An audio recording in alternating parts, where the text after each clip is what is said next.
Sabi niya, ang pansit daw, pampahaba ng buhay.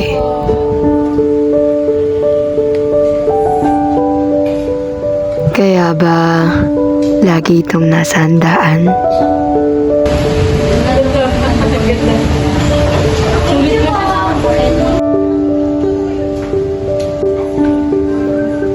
Pero ako, hindi ko to pinapansin. Hindi dahil sa lasa o klase ng pagluto, kundi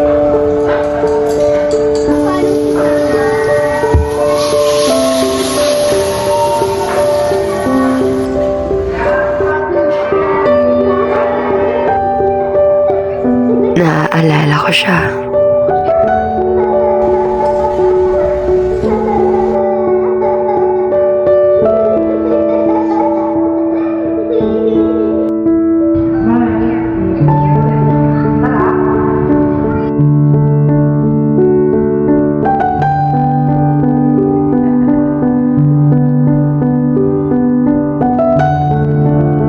Salamat sa pansit na. Favorite ko yun. Yes, welcome.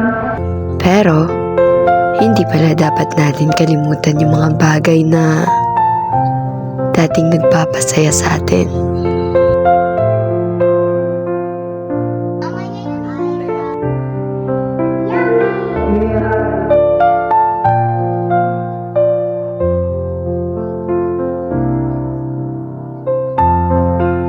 Ate, kain ka na dyan ah.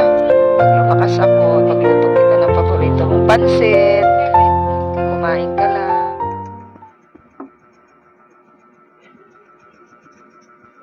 Miss ko na pansit mo, ma.